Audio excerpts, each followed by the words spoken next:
What's going on? What's going on? What's going on, my people? This is Prophet Value, and thank you for tuning in. I got a special guest today. Where's Jarrell? What's going on? Hello, everyone out there. Everything is nice and smooth. Glad to be here, man. Glad to be here. All right, brother. Before we get started, I'm going to jump into my intro, and then we're going to get into it. All right. Sounds good. All right.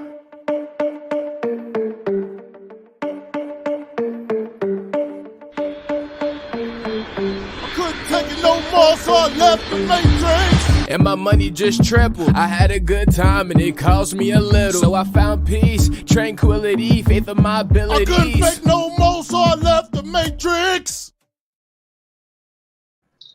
Where's Jarrell? Where's Jarrell? Hey, brother, thank you so much for coming on with me today, man. I really appreciate it, brother. I really appreciate it. So first, I want to jump right into it. Where's Jarrell? How did you, where you come from? How did you get to Mexico? And we'll go from there. All right, let's get into it. So, yeah, my name is Jarrell. I'm 37 years old. I'm currently located in Guadalajara, Mexico. And I'm originally from Elizabeth, New Jersey, East Coast boy. For any of you who may not know, that's about 20 minutes outside of Manhattan, so North New Jersey. I lived around. I lived in different countries like Brazil, obviously now Mexico, almost 3 years. Traveled around Europe, Latin America. I've been in the ins and outs of Latin America, and I love making travel content. How I got to Mexico? The first time I came to Mexico, my mom has been living here since 2018. Wow, okay. Yeah. And she actually started out in Yucatan State in a city called Merida, which is known as the safest city the second safest in all North America, but the safest in Mexico. So, Mexico's always been on my list. I was like, okay, well, I'm going to go visit my mom and see new country. Doesn't get better than that. So December 2018 was my first time ever. Spent 5 days in Merida and the Yucatan, and I had a great time. So I was like, I definitely got to come back. Returned in 2019 for a little while, another extended vacation. Returned back in 2020 when all the pandemic stuff started happening. And then went back to New York City where I was living, and there wasn't much going on in terms of work. So I was like, it's time to go back to Mexico. And then came back again in 2020. And then I've been here ever since. I'm a resident now. I've been living in Guadalajara for a year and a half after I left. Okay. And my YouTube channel I started in October. With a good friend of mine, Patrick. Shout out to you, Patrick, if you're watching. And he really got me going. Like, man, you built for this. You got the personality. You're well traveled. You're well versed. You're multilingual. Just do it. And he has a successful YouTube channel, and I thought, like, man, I'm getting words from somebody who is in it and has success. So I said, I would be foolish not to at least try this. And I actually previously tried it, and it was a lot of work. Not saying that life isn't about work, but I was doing more voiceovers and editing and put together content. In this way, Where's Jarrell, I can show people where I am, what's going on, give you the real breakdown, a person that's on the ground in Mexico. And it just doesn't really extend to Mexico. I mean, I'm based here, but I'm really well versed in Latin America. So I can talk. I mean, if you've seen some of my videos and all kinds of things related to Latin America. So I've been going strong since October, and I believe I got over 40 something videos now. And it's the channel's growing steadily and surely. And I mean, that's pretty much, I think, I don't know. Let me know if I put too much detail in there. I want to make sure I got it all out. No, brother, you're good. You're good. And I really like to see a young brother like you to really get out of the norm of, working the 9 to 5 or hustling and bustling in the US and just saying, forget all that. I traveled abroad. I have my taste. I realized that there's so much more. And I'm happy that you are out there doing your thing, man. So first, I want you to tell me and tell the viewers, how did you get to Mexico? I mean, what was the process of you deciding, I'm going to live here full time? And how did you put things into motion to make it happen? Okay, definitely. Yeah. So after the initial times that I came here to visit, I decided to stay in August of 2020. I remember it was August 4th, 2020, flew down and I stayed in Merida. And then, I was like, okay, well, Mexico's good for now. I got my mom close by. I speak Spanish. I like this country. I'm a little familiar with it. So let's just see where it goes. You know what I mean? That was my thing. Let's see where it goes. So, things weren't getting better in the US. And I'm like, as much as I love New York City, man, if you don't got a good paying job, it's not going to be worth it. You're going to be struggling and that. And I didn't want to have to go through that. So, after a while, I found my stride in Mexico. I taught some English classes. I mean, I taught English when I lived in Brazil too, so it's an easy little thing to make extra money. And I kind of just say, you know what, I like living here. Like this is the vibe for me. I've always been a fan of Latin America, and I said, well, this is the prices, if you compare from the US dollar to here, is very affordable. The people are really friendly. Food, of course, that goes without saying. Mexican food, man. I mean, not around the world, that, and then it's a huge country and a lot of beauty. So I was like, well, this opportunity to really get to know another country and live in, like I did in Brazil. And, so, and I'm here almost 3 years. And so I decided, hey, let me stay. Just stayed here, basically. I would go back to the US a couple of times, come back, get my 6 months. And then came along the RNE program, which RNE, which is literally the regularization of. Yeah. I took advantage of that. You just need multiple entries of Mexico. I believe it was from either 2016 or 2017 into the present. 2015. Yeah. Okay, even further back. Yeah. So, and I had multiple entries. So I'm like, you know what? This is worth it. I paid less than $700. I was working remote for a company in the US, earning dollars. I'm like, this is 100% worth it. This is 100% worth it. And I need to take advantage of this because this is the clearest path to get, at least a residence in a different country. So I did it, made the appointment, didn't have to do, it was a little bureaucratic as it would be, but it was very straightforward. It's a 4-year temporary visa. And then after that, automatically I get permanent. So it's a really good thing to have. It's really convenient. You don't have to worry about, like, if you're traveling outside, you come back to Mexico, you don't have to worry about all these questions. Like, I live here. Here's my, it is a green card. The card is green. It's like, here's my residency. 1, 2, 3, you're in. No problems, no limitations. So it's well worth it. I mean, I spent a little bit less than $700. And I mean, it's fine. I mean, I'm established here. I still got a gig, working in the United States, not that big on YouTube yet. Not yet. That's the key word. You'll get there, brother. No, you'll get there. We're working towards that. But yeah, so that's essentially how I decided to stay in. It was just, I got my mom here. She lives in Querétaro, by the way. I got to Guadalajara, and then she was like, it's time for me to go too. So she took a little dog there, and they moved to Querétaro, and she lives in a beautiful place there. And we're only a few hours away from each other. So, I mean, it's close to the US. And if I need to go back for any reason, for whatever it is, I'm only a few hour flight away. And I love Mexico, basically, man. I'm not going to lie. I just love this country. So that's a big motivating factor as well. Did you find that immigration process, that regularization program, to be difficult? Not at all difficult, really. I mean, this is the way I did it. I went straight up to the INM office, the immigration office, and just asked for paperwork. And luckily, I thought ahead, and I brought my passport with me, and it showed that my visa, I had to purposely stay over my visa. So I had to do that on purpose in order to qualify. So I just went in there, asked for information. They gave me the different receipts and little slips that I would take to pay the different fees at the bank. You pay the actual fee, the processing fee of getting your residency card, and you pay the fee, of course, of overstaying to get you there. But, it's fair. And another administrative fee. And then you pay them at any bank. And then my appointment, I made the appointment in last year in January, the middle of January. I didn't get seen until February 25th. And it was straightforward. It was pretty straightforward. You go there, they tell you what you needed. You just make an appointment online. And then you just go there with the required documents and the money. You paid all your stuff, and you're good to go. So I didn't think it was particularly difficult. No, even if you don't, I mean, I speak fluent Spanish, but even if you don't, there's people that you could bring as an interpreter. I saw it when I was there. And I saw me too. Yeah, different nationalities, Venezuelans, Cubans, Americans, Europeans. There was a lot of people wanted to stay here. So yeah, but pretty straightforward. Yeah, and I second that, you guys. The immigration process in Mexico is straightforward. Because I've gone through this process in 2 other countries, and they weren't as straightforward as Mexico. Mexico was straightforward. The only issue was getting an appointment. If you're not going through the regularization program, you're coming here regular, temporary or permanent through the consulate. That process may be a little more difficult because it's difficult to get an appointment. But once you get an appointment, it's easy peasy. Easy peasy. And it's funny go ahead, man. I was just watching your video earlier, and you were talking about how crazy it was taking an appointment at a Mexican consulate, in anywhere. It was just ridiculous. And I second that because I had experience with that. It was a big old mess. So yeah, definitely do it if you're here in Mexico. It's the best way. So my bad. If you can do it, because I know the regularization program that was brought into that was established because a lot of folks were not were for COVID and were staying over and couldn't go back to their country. So they wanted to do some sort of regularization program to get folks who have overstayed their visa to actually be, regularized, so to speak, in Mexico. But that was supposed to be temporary. Last I checked, all immigration offices in Mexico aren't doing that. There may be some still doing it, but I know all not doing it now.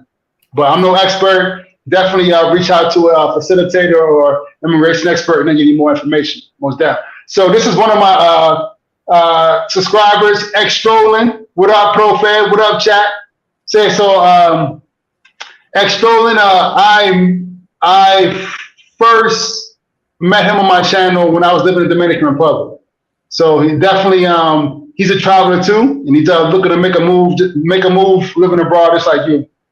Well, shout out, man. Shout out. You're in the right place to get the right information, my man.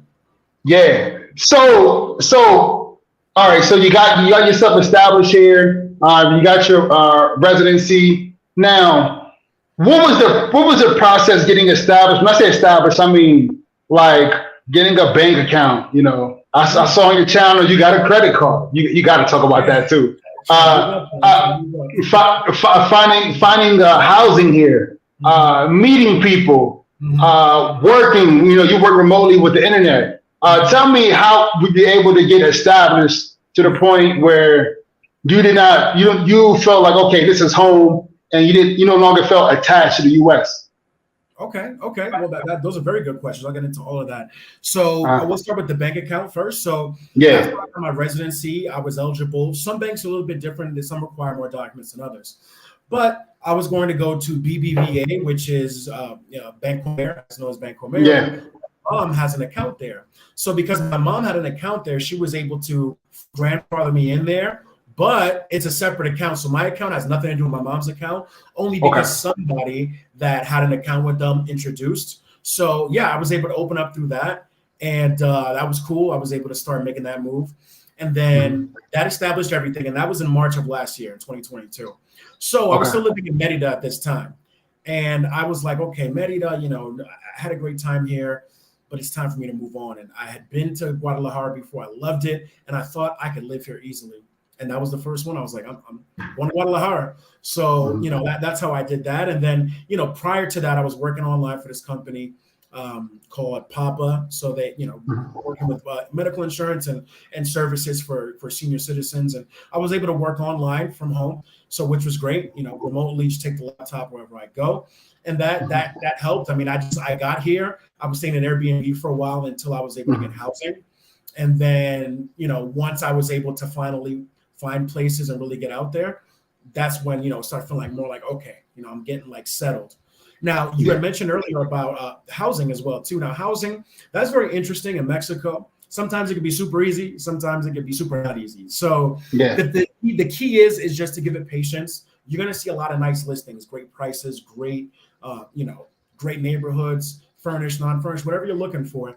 But I would say stay patient. Facebook Marketplace is a great tool, no matter where you are in Mexico. I found both of my apartments. This is my second apartment I lived in Guadalajara. I've been here since January this year. And I found both of them on Facebook Marketplace. And, you go, you check the place out, make sure everything is legit. If you're into it, the owners are ready, landlords, if they're working with the realtor are ready to go through, then you make it, you get everything, make it official. And it was pretty straightforward. It can be a pain. I'm not gonna lie. It can be a pain. You can ask other people here. It just takes patience because you may have an appointment to go see a place, and then out of nowhere they cancel that appointment, and you're like, oh well, like you'll be on your way, letting them know, hey, I'm on my way. Oh, the place rented already, but nobody said anything. So you're kind of just like, and I had an intuition to me, like before I finally found this place, I had like two other ones, and something tell me, let me just confirm before I go anywhere. Yes. Turns out it was like the same situation. I was like, hey, good thing I'm proactive. You know what I mean? So but getting that, there's different ways. There's different websites you can use. Facebook groups, joining Facebook groups help a lot too. Yeah. They have a lot of people who have specifically, renting apartments, whether it's Guadalajara, Monterrey, Puebla, Mexico City, wherever you may be. So definitely Facebook. It's very underrated, but it's a really good tool for finding an apartment. So Facebook groups and a marketplace as well. Good. Did I hit every point? Let me know if I missed anything. No, man. We're gonna go through this. It's so much information I want to get from you, man, and it's live, man. So just bear with me, man, because Mexico. There's so much to Mexico, and for me, I feel like there's a lot of people on YouTube speaking about Mexico. But I feel like as far as Black YouTube is concerned, Black traveling YouTube, there's not a lot of folks talking about Mexico, and I think that Mexico is definitely a hidden secret, which for some folks, they'd rather keep that secret, because we don't want Mexico to be part of the chitlin circuit. You know what I'm saying? Oh, I know. So, but you hit up on housing. So, what is the normal leasing time frame? Is it minimum year, 6 months? Mm-hmm. What is that? Okay, so the most average you'll see, the most common is 1 year, of course. But Okay. my last apartment I had it was actually almost 7 months. And I had the option to renew it, but there's a couple more things that I wanted. So I decided I wanted more space whenever I had visitors, so I could set up an office where I can work.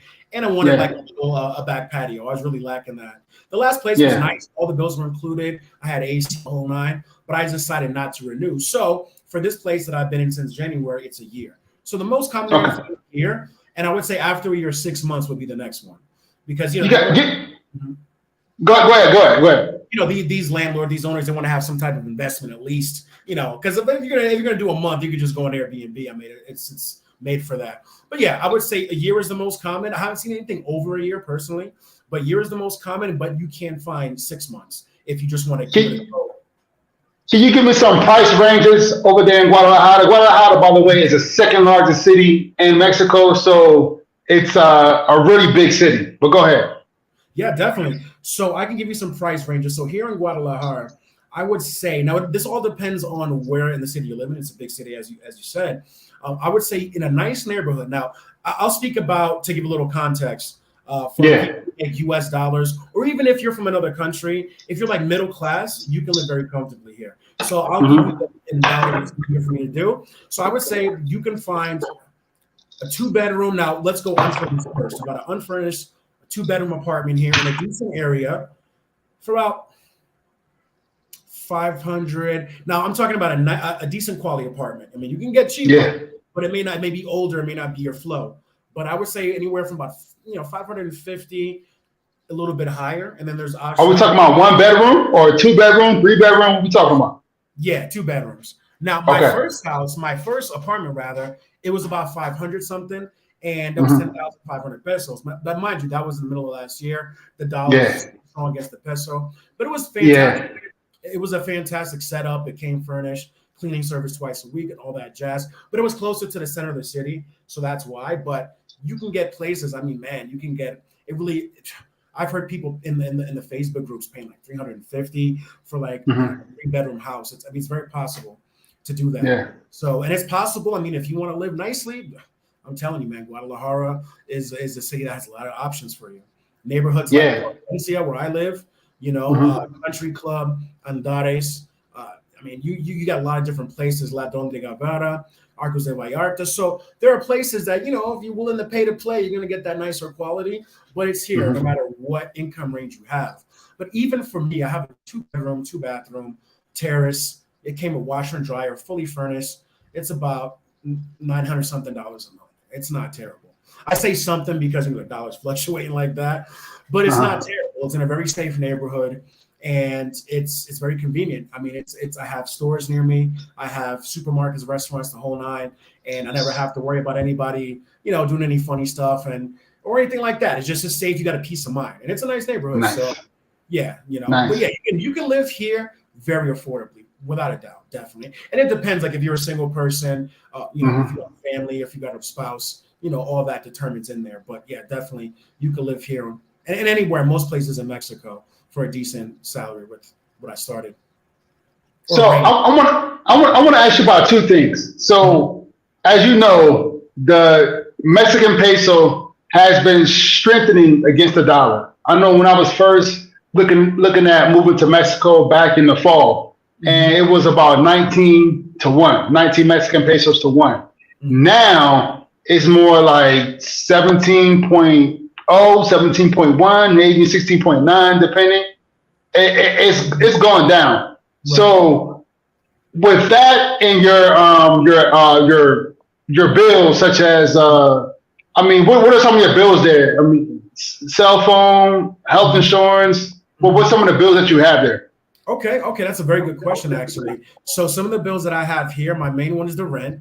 And outside of that, I just pay the electricity and the gas and my internet. So my internet bill, it just got upgraded. They gave me like Total Play gave me like a nice upgrade out of nowhere. So it's about I want to say about $30, and I get 150 megs. So it works pretty well. It's fiber, so it's a better connection. Nice. And here the electricity is measured every 2 months, not every month. So my first one that I got, I looked at it, I'm like, there's no way. I was like, I had to like wipe my eyes. I'm like, there's no way. It was 150 pesos. I'm telling you, it was 150 pesos, and that was just a couple months ago. I was $8.29. And then my newest one that came last week that I just paid was 195 pesos, which is $12 and something. So it's not a big deal at all. I mean, it's and mind you, I mean, I live alone, but I have a TV in there that I use all the time. I have LED lights, so that probably saves, but washer and dryer, refrigerator running, no AC, but I got fans and stuff. And I was thinking it was going to be like $20, $50, something like that. And I'm like, man, I guess I got to do my money, my energy saving methods, just keep it up. You know what I mean? Keep those prices low. So that and the gas. Now, when I moved in here in January, the owner, she's so cool. The owner of this apartment, she's really cool. She filled up the gas tank for me. Now, this gas tank holds 232 liters.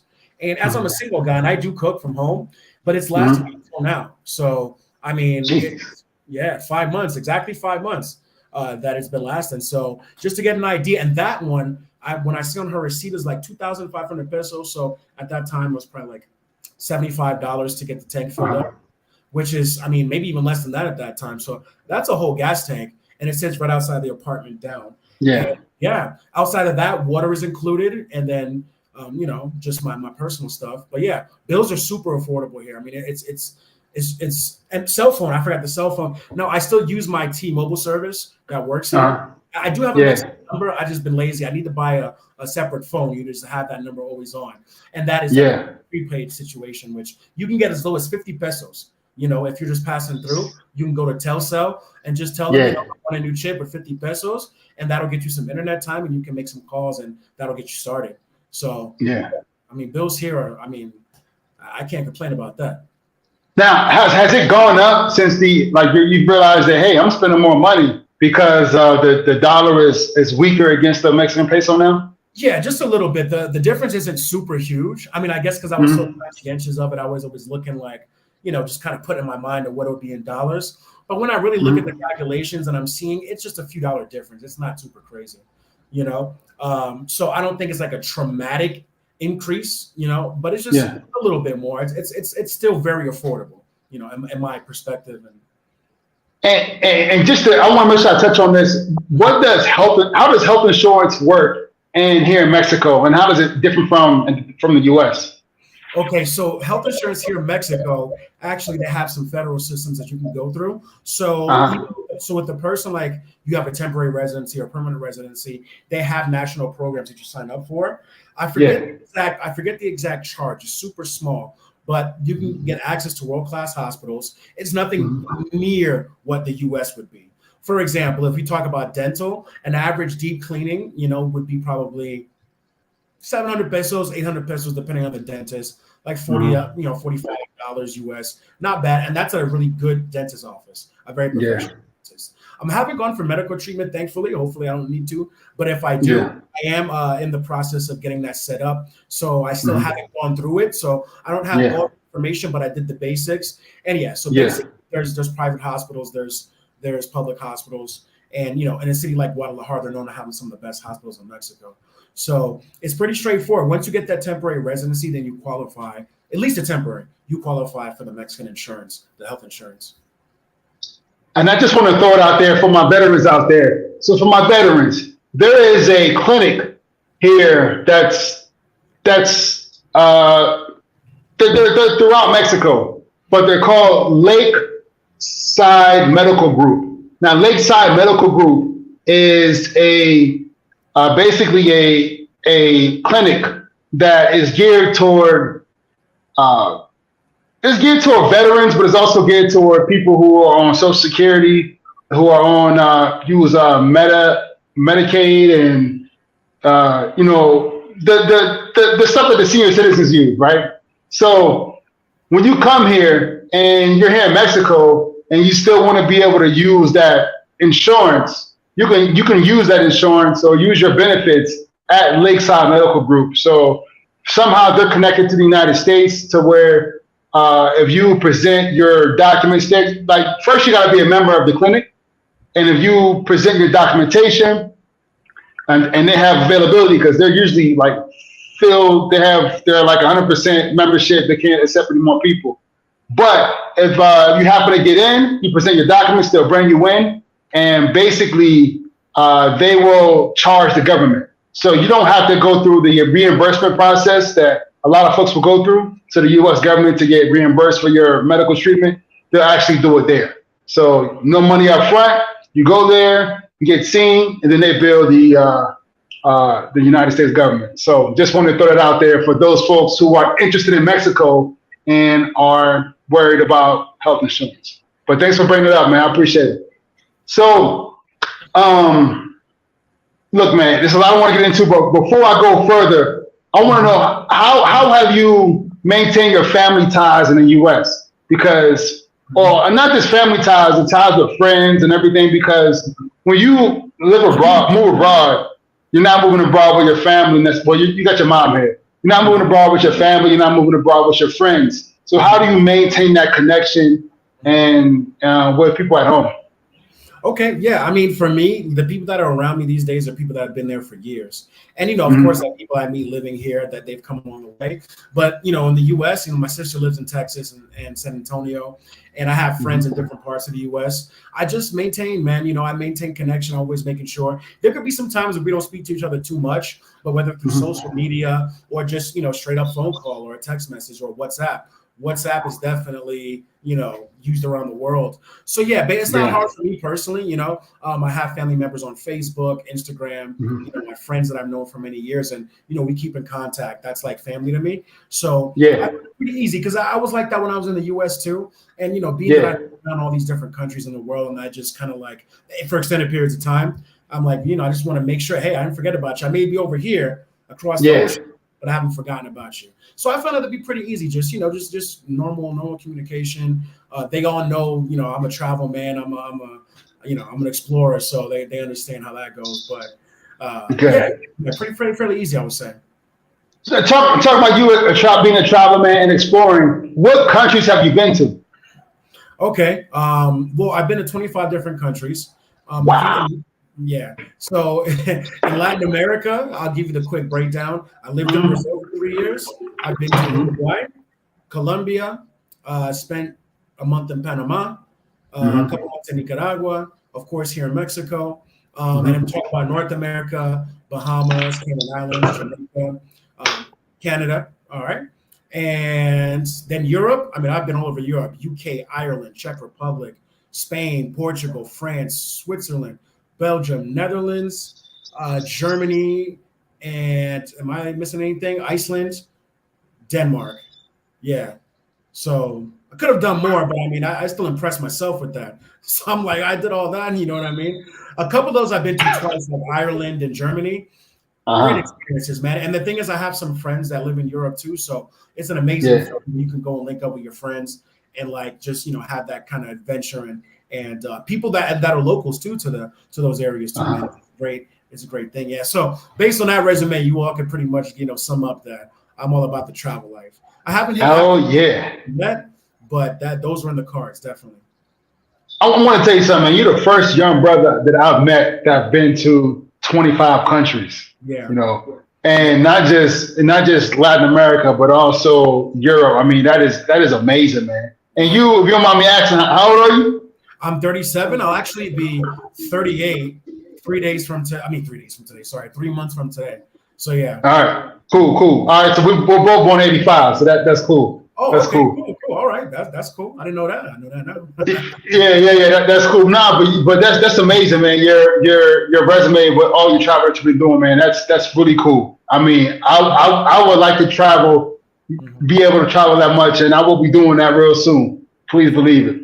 But so let's bring it back to Mexico. Okay. So in Mexico, what are some of your favorite places in Mexico? Favorite cities, favorite tourist attractions, and what do you think that? And what kind of recommendations you have for folks that are interested in not only visiting but also considering living in Mexico as well? Great questions. So some of my favorite places in Mexico. Now I've been to, I want to say 8 different states and then Mexico City. So. Yeah. Mexico City is one of my favorite cities in the world. I mean, if you come extended time in Mexico, you got to check out Mexico City.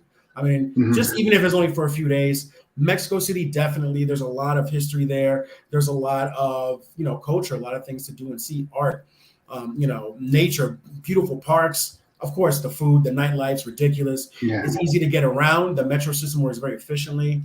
I mean, you just got everything you want in Mexico City. You want nice cafes, organic coffee, you got it. You want some of the best street food you've ever had, you got it. You know what I mean? So Mexico City for sure.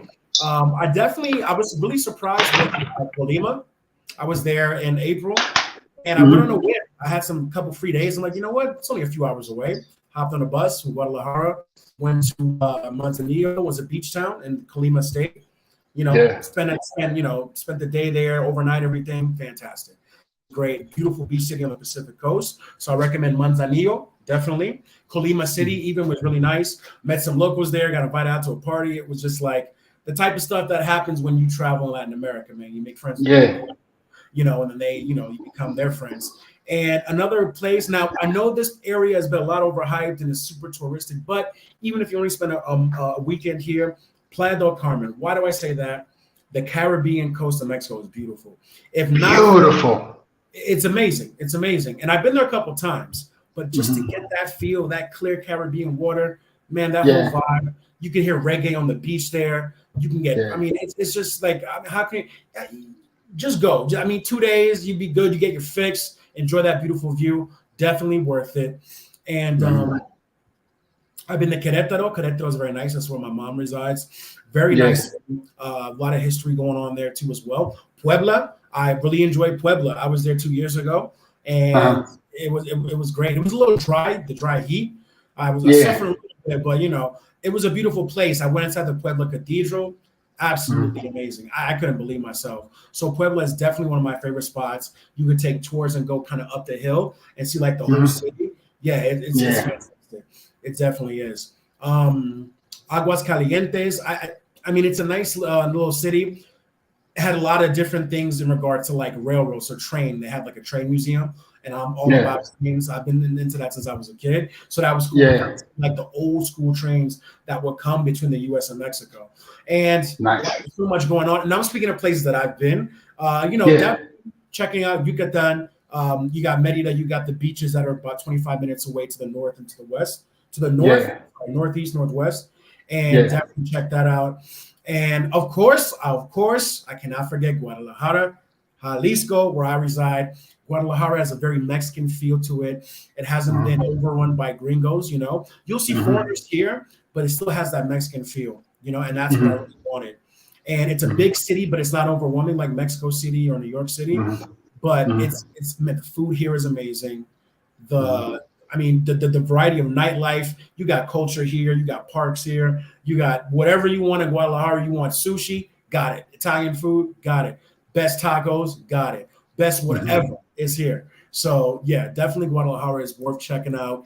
And a lot of history here, it's a beautiful city, definitely.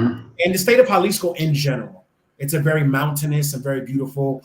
It's definitely nice. So those are my top recommendations. I still got more exploring to do in Mexico. Okay, so but Mexico's big. Yes, I've experienced so far. Those are my top picks. Nice. I have not been all over Mexico like that. Colima is small. It's a small state, so I'm even surprised that you even bothered to go there because you don't hear a lot of folks going to Colima because it's so small. So that's cool, man. That's cool. So I want to ask you about this. You've been here in Mexico for quite a long time, right? Single. What's dating like in Mexico? Because I'm sure a lot of folks want to hear about that. What's dating like in Mexico, especially for a black man? What is it like? Okay. All right. Well, let's get into it. So I think that it's now how I'm thinking of the words to describe this. I think that it's pretty straightforward. It's not difficult. You know, a lot of Mexican women are open to dating foreigners. You know, it's not like a taboo thing here. Nobody cares if you're dating a foreigner. It's like it's normal. You'll find, you know, Mexican women and Mexican men who get married to foreigners, or you know, they'll date them. It's very, you know, it's very commonplace. Now, you know, I'm not saying all Mexican women want a foreigner. Some prefer Mexican guys. Completely understand. But I think, you know, even for a black, like, you know, being black here, I get like stares, but that's out of curiosity, you know? Yeah, exactly.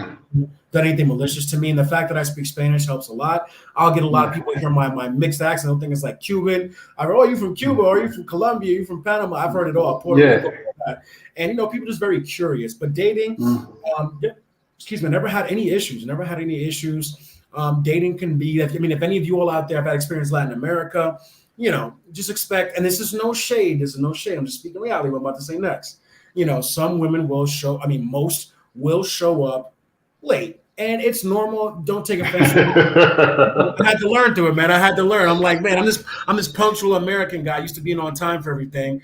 I'm like, girls, they don't, man, you know what I mean? But then I'm like, I gotta keep reminding myself, you know, that's how it is. Now I've had the anomalies, they'll get there before I get there. I'm like, okay, all right, I respect that. You know, that's good. But yeah, just be prepared that if you set the date for 7, they're gonna probably get there like 7:15, you know, a little bit later than that. It's normal. Don't take it personal, anybody out there. But dating Mexican women, Mexican women are Latina, so that does come with, you know, that type of culture. But I would say that they're very, for the most part, you know, very pleasant women to date, very pleasant, very family oriented. I would say that, you know, a lot of them out here will make it very known that they want to form a relationship. So, you know, like, hey, you're cool and everything, but this is what I'm looking for. And some are just cool, just to, you know, keep it casual and see where things go as well. So I would think that the dating is not difficult. And I've seen Asian guys out here that you know, date local Mexican women, African guys from the Caribbean, Canada, all that. Yeah. So, but you know, for any you know, the black men out there, you'll have no issues out here. Mexicans really don't see that race thing. It's not a hot topic in this country. You know. That's good to know. Good to know, man. And I mean, you lived in Merida, you spent a lot of time in Querétaro, and you spent some time in Mexico City, and you live in Guadalajara. Which place do you think is the best for dating? Now that's a good question. In my experience, definitely Guadalajara, and that goes to say that I've been here for almost a year and a half. No, I did. You know, I did date when I was in Merida. I just think that because, you know, Guadalajara is a bigger city. There's more people. There's more options. So it's like, if things don't go well with this girl, well, you know, I can always, you know, find, you know, another girl, go to date with another girl, or, you know, it's not like it's an abundance, you know. Yeah. I didn't stay in Mexico City long enough to really date. I mean, I went out with the girl there. We had fun both times that I went to Mexico City. But I would say that Guadalajara, definitely in my experience, is pretty good to date. Now, I had this talk with some friends of mine, and they were saying that, man, Mexico City, it's you know, it's out there, man. It's, you know what I mean? There's no shortage. And of course, you know, me even just visiting, I see that. But, you know, going on long term, yeah, definitely Guadalajara for sure. And, you know, I'm just going to say it. And here in Jalisco, they're known to have some of the most beautiful women in Mexico. And that is a fact. Okay. Good to know. You know what I mean? But this is one of those regions where you see some that are like, wow, like you can't believe your eyes. You know what I mean? So, yeah, it's not too bad. It's not too bad. So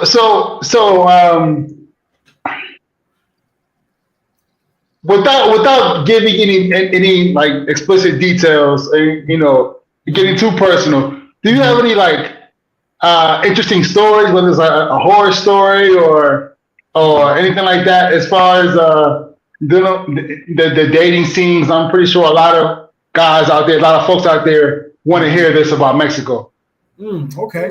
Well, that's definitely a good one to think about. I mean, I've had, most of it has been positive. So I wouldn't say that, the most I mean, I've met some girls that were a little kind of strange in the way they conducted themselves. I never felt like I was getting like set up to get my kidney taken or anything like that. But you know what I mean? Nothing that extreme. But I would say like some flakiness, like, some flakiness, like, like you'll make the date. And that's why, fellas out there, you should do this, whether you live in Latin America or not. Let's say you make a date on a Monday for a Friday. Before that date comes, just say hello to the girl. Just say, hey, how you doing? Just want to say hello. Hope you're having a good day. Something along those lines. Are we still on for tomorrow at 7, for example? Because there's been times that I will leave my house, or not leave. I won't leave yet. I'll be preparing to leave. And then I'm like, hey, I'm getting ready right now. I'll get there. I'll probably get there before you, and I'll get us a table. Oh, you know what? By the way, I don't think I can make it because, X, Y, Z. And you're like, how convenient. About half an hour and you can't make it. So I would say that, flakiness has been more of that in terms. It's not with every girl, but I've seen it enough times to be like, okay, just prepare that may happen. I mean, it's happened to me in the U.S. or whatever too, but I found that a little bit more here, So one thing we got to remember, these girls, they got guys hitting them up left and right. So just for them, it's just like, oh, he's cute, but he's cuter. So I'll just go with him. You know what I mean? And don't take it personal, fellas, but nothing's too crazy. I mean, I would say I've been catfished, but she definitely did not look like her pictures. I mean, she looked like it, but she didn't. I was like, all right. So, I just hung in there, had an extra mezcal, and just kind of zoned out. But, it was, but nothing super crazy, though. Nothing super crazy. Just some flaky ones that are kind of like off that. But for the most part, yeah, man, I've been pretty fortunate, man. I mean, there's places in Latin America where it's tough right now. I mean, with stuff going on in Colombia, people got to got to watch their backs because, I don't want to go too into that. I'm sure people out there. Yeah, people know. Like that. Yeah, you don't have to be worried about that. You don't have to be like, guarding your drink. I mean, there's nothing wrong with that practice. But here, like if you leave your beer, go to the restroom and come back, nobody's going to bother you. You know what I mean? So none of those, none of that safety stuff. But yeah. No horror story. Sorry, guys. I don't have anything more interesting. It's all good, brother. It's all good. But yeah, I was just saying like flakiness was a big thing. You know what I mean? When it came to dating. All right. So my man X Trolling says, so why Mexico, gentlemen? Why did you choose Mexico? So you already talked about this. Why you chose Mexico? You mind just like repeating it real quick for those folks who didn't hear it in the beginning? Yeah. So basically, I chose Mexico, being that I was familiar with it. I'd been here several times, and my mom lives here, and it's close to the United States. So essentially, and of course, I like the Mexican culture as well. But essentially, just being familiar with the country and it being very affordable, being close to my mom, and being close to the United States. And yeah, those were my basic factors. Those are the main factors of why I chose Mexico, and it all worked out. And if you choose here, you'll see it's going to work out. Yeah. So X Trolling, I chose Mexico for 3 reasons. One reason is it's relatively close to the Caribbean and DC, where my mom and my siblings are at. Also, Mexico is a big country. It's the largest Spanish-speaking country in the world. So it's a big country. It's a big market. There's a lot going on. If I wanted to get more into business, especially with the products and the cost of products and services here, it's relatively cheap. And the other reason is I wanted to be close to Mexico City. Mexico City is one of the most well-connected cities in the Americas. You can get anywhere from Mexico City with direct flight, basically. So that's one of the reasons why I chose Puebla, which is just 2 hours away from Mexico City.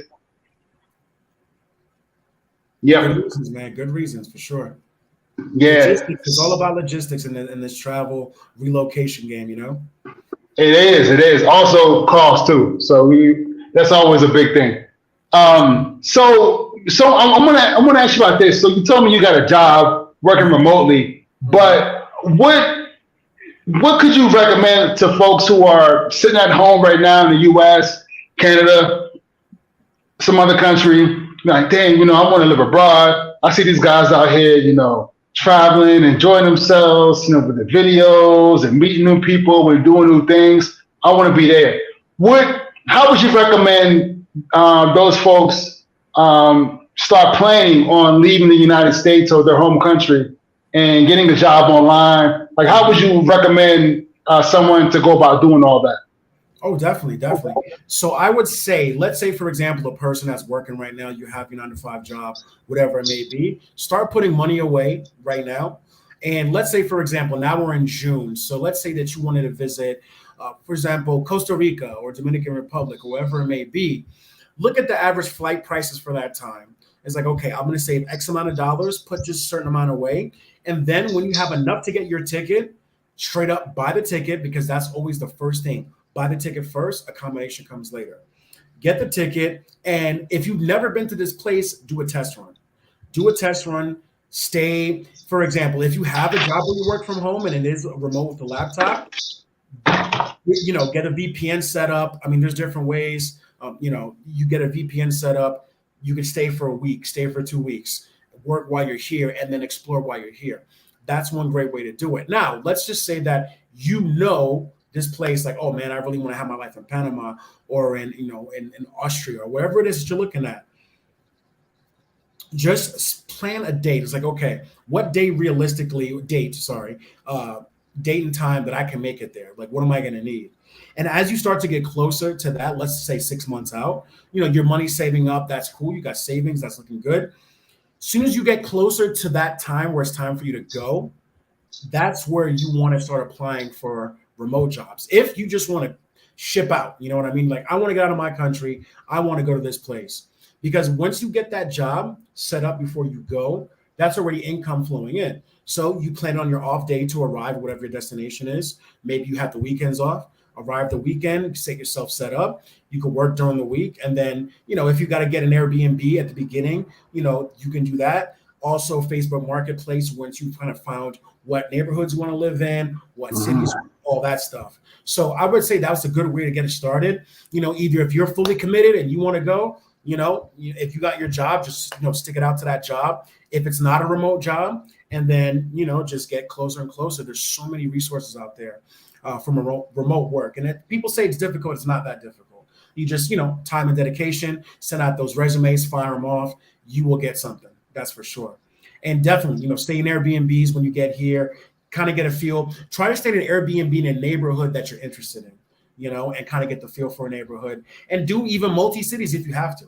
I mean, if you got like 2 or 3 weeks to spare, go to different ones and see which one fits you best.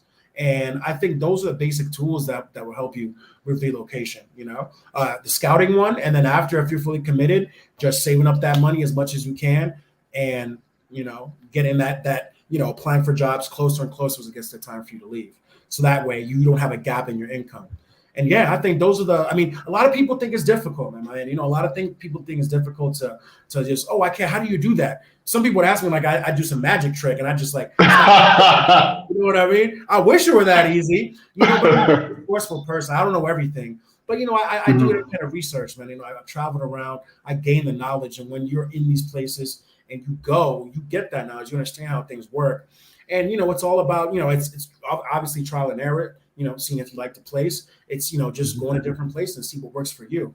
So, yeah, those are the basics, just have those two things. Either you want to go into the scout or you just, I'm ready to get up out of here. And then, you just, plan towards that day. So, yeah, definitely those are the way to go.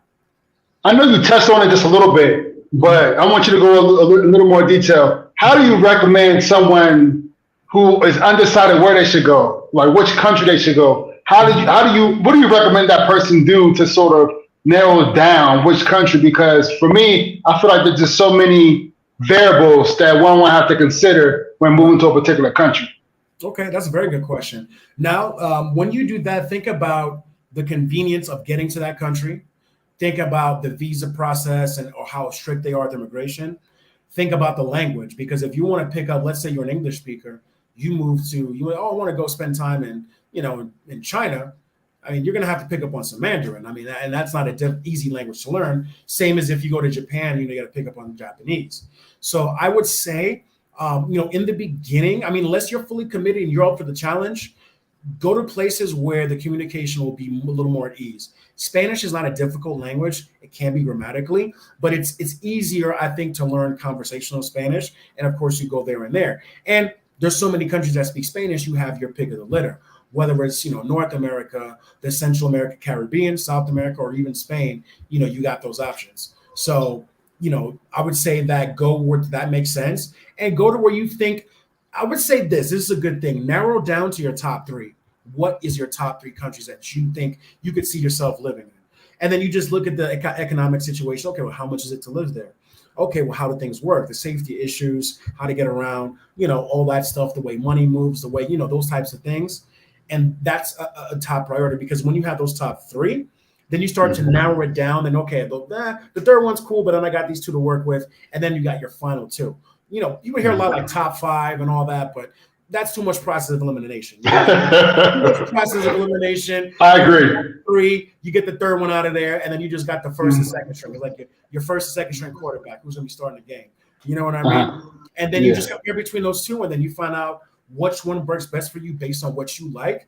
And if this one is, better language, better economic freedom, easier visa, but this one maybe it's, a little bit nicer, but it's a little bit more difficult, and the language is more difficult. It just depends on what, is best. But definitely look at language, definitely look at the economic situation, and definitely look at, how it is to immigrate to those places. And like I said, top 3, y'all, top 3, top 5s, top 10s, you're going to be there. I'm like, but I wouldn't want to go to Fiji, but that's too far. Portugal, that sounds good, but then I don't speak Portuguese. And like it'll kind of, it'll just be too much. So if you narrow it down to 3, I think that's a good starting point. Your 3 most desired places to live outside of your country. One thing I want to let folks know that don't be so caught up with the language, especially if it's one of those Latin languages, because you can learn it easily. You're going to pick it up. You're going to pick it up. With just a little effort, you're definitely going to pick it up. But can you explain to folks how you learned Spanish and what was your process? Yeah, definitely. So I grew up in Lisbon, New Jersey, which is a big Latino community. Yes, most definitely. Latino. So that's all I was around. My mom speaks fluent Spanish. I grew up around the culture, so that was always something that I knew the basics. And as I got older, I got better. And then I spent time in Latin America. That, of course, that helped. I have a lot of Hispanic friends, and my closest friends are Hispanic, and always had that opportunity whenever, just practice. So that definitely helped. I learned Portuguese by living in Brazil. I mean, I visited Brazil, and I was independent. I was like, I got my books, I got my CDs, I'm learning. You know what I mean? And I made it happen. And then I end up not just visiting a couple times, going to live for 3 years. And that's the best way to immerse yourself. So get the basics down. Yes. Get some conversational Spanish. It may sound intimidating. I'm telling you, Spanish is not as intimidating as you think it may be. If you think it is, So I would say just get a basic grasp of it, and just go to that place. Like you were saying, it's not that Romance languages, and then once you know one, you start to understand others, like Italian. Exactly. I can understand some Italian. I can't really speak it. I can tell you a couple phrases. But it's just so interesting that I can kind of know what's going on, in a way. So exactly, me too. Whenever I hear Portuguese or Italian or French, you'll know what's going on. But the only thing is, like, a lot of the pronunciations are different. So that is what can throw you off. And even when you're learning those languages, the pronunciation is always going to be the issue. That's true. Like, you can look at a word like, oh, I know what that is. You put that word to get to that word. You can read a sentence. You can. If you know Spanish, you can read in Italian. You can read in Portuguese. But just being able to speak it and really comprehend a lot of things is a little different. But yeah, that's definitely facts, man. So I want to put because I didn't ask anything about the audience. Anyone in the chat that's listening right now or watching right now, do you have any questions for Jarrell or myself about anything whatsoever that we have not covered? Anything at all? Because this brother here has been dropping a lot of jewels about Mexico, and honestly, me personally, I can go on and on with Jarrell about Mexico, but I don't want to ignore if any of you out there have any questions. Voy a hablar español si cualquier persona ahí, cualquier pregunta sobre México o cualquier cosa para Jarrell, porque él tiene muchos años aquí y ella tiene mucha información sobre, no solamente sobre México, pero la Latinoamérica en general. Por eso, cualquier pregunta, any of you guys have any questions for him about Mexico or Latin America or whatever, this guy has a wealth of knowledge. Respect, man. Respect. I appreciate you.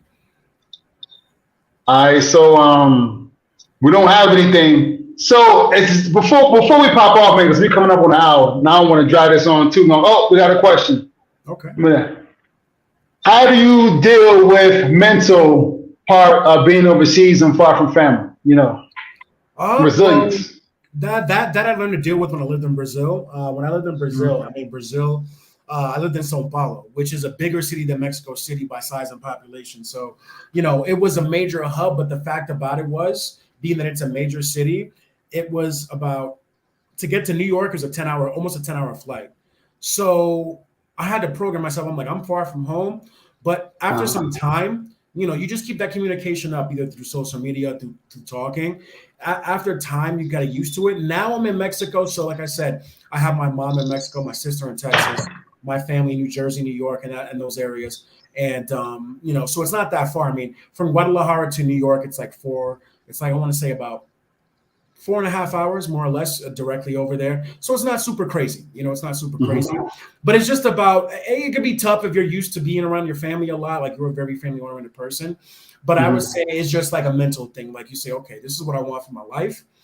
You know, I have to make some sacrifices. So I may be far from my family and friends, but I will be in a place that, you know, I'm happy with. And remember, that's why they make airplanes, people. Don't ever let it intimidate you. It may be an adjustment at first, but you can always get on that plane and visit your family or have your family visit you. And I think that's a big part too. If you're able to have family and friends visit you, you feel more at ease. Yes. You know, yes. You do. That eases like the blow of not being around, you know, your loved ones, you know, so easily. So once you're able to get to visit you, you're like, wait a minute, it's not that difficult. They can just come and see me. I can go see them. It's not that bad. It may be spread out in terms of the times you see each other. But like you're going for like Sunday dinners or anything like that. But, you know, it's still not that bad. Now, of course, take this into mind. If you're from the US or the UK and you want to move to like, I don't know, like Japan or the Philippines or something, you're going to be super far. So that's going to be an adjustment. But like I said, with anything, if you're doing what you want to do and you're able to travel, you know, you may go some jet lag, you may have some time and you never want to see an airport again, but after a while, you're gonna adjust to it. And I add on to that, man. So if you were in the U.S. or whatever your home country is, and you struggle with mental health, you are going to continue to struggle with mental health wherever you go. Whether you are here in paradise or wherever country you're in, you're going to continue to struggle with mental health. So that is something that you will have to always work on. It's definitely, well, everyone is different, but it may be easier. The chance of it being much easier to deal with abroad in paradise is definitely much higher.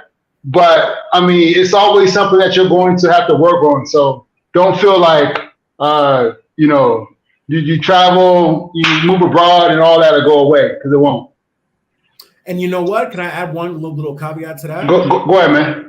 When you get to whatever place you're going, make local friends, because once you start to make local friends, even if you're just friends with the guy at the coffee shop and he pours your coffee and you have a little chat, you get that sense of community. You know what I mean? You're like, okay, I got friends, and then they introduce you to their friends, and then you kind of feel like you have a family. So you don't feel alone anymore because you know people that you can socialize with, that you can trust in, you know, you can like spend time with, like you were back in your home country. So definitely having local friends helps a lot. Definitely, it definitely does. Hey, one thing off topic of all that, you're from Elizabeth. Mm-hmm. Have you ever been to the Bada Bean? I haven't, man. I'm slipping. I'm not a New Jersey boy, man. You know, that's right by. That's Elizabeth. Yeah. I mean, yeah. I see. I mean, I've been in front of it, haven't entered it, and you know, you gotcha. Truckers parked out there, and you know all that. Like, oh, I was gonna get some breakfast over here. You know, okay, all right. But nah, man, I haven't. I'm not. I guess not that exciting, man. But that's Soprano days. yeah. So just so you know, Bada Bean was a spot in the HBO TV show called Sopranos, where like all the mobsters gather. So, and it's a real spot in Elizabeth, New Jersey. So you all know. Yeah, but yeah, man. Diners, so we got diners, we got gentlemen's clubs, we got it all, man.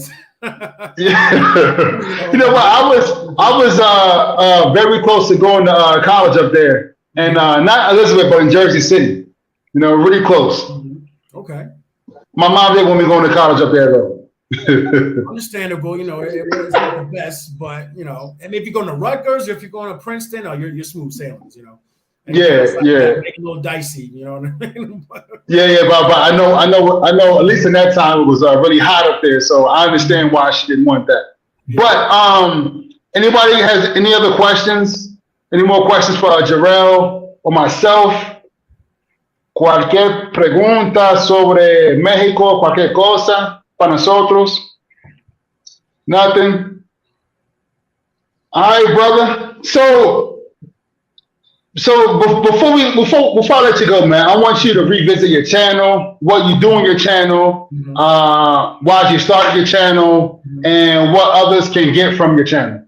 Oh well, thank you for that. I appreciate you giving me that time to put my little plug in here. So yeah, do your thing, man. Appreciate it, man. Appreciate it. So my channel is called Where's Jarrell, and you can see here he has in the description. Much love. And I basically tell you how life is in Latin America. I tell you I'm based in Mexico, but I got information for all of Latin America. I'll tell you how it is, you know, living here, how to find apartments, you know, dating. I touch on the security situations. I touch on how to get your residency, how to get a bank account, credit, you know, the type of culture to expect in Mexico. I show you what's on the ground. I show you the nightlife. I show you different foods. I go around the country. And this year, there's a lot more in store coming. I got some things planned.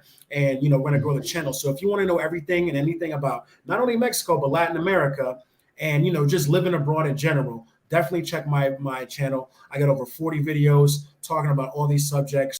You can see my firsthand experience from different places I visited, and you can see me saying, this is the guy, I'm the guy on the ground, so you can trust that I got the 411 for all those who don't know. That's information. I got the information for you all out there. You know, that's anything to do with Latin America, especially in Mexico. This is where I reside. And yeah, you can accept all that culture, lifestyle, everything, you know, just all of that put into one, and that's my channel. Yes, and I want to let you guys know I really like this guy's channel because it's pure information, pure information. And when he goes and travel, he will take you with his camera, and he will explain a lot of things and show you a lot of things. And I mean, it's a really dope channel. So I want to say this to you all. Sometimes I think many of us, we fall into the YouTube algorithm, and we only look at the channels that have, you know, 100,000 subscribers or 50,000 subscribers or, you know, million subscribers. We tend to look at those channels more, but honestly, the channels that give the best info, in my opinion, the jewels, are the, you know, rough camera, lighting may not be that good, audio may not be that good, but the information it cannot be matched. And a lot of times you'll get that for people who only have 100 subscribers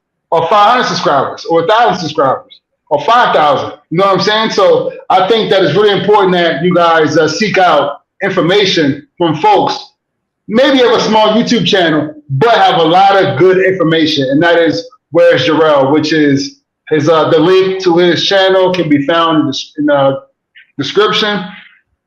And check out the channel, subscribe, all right?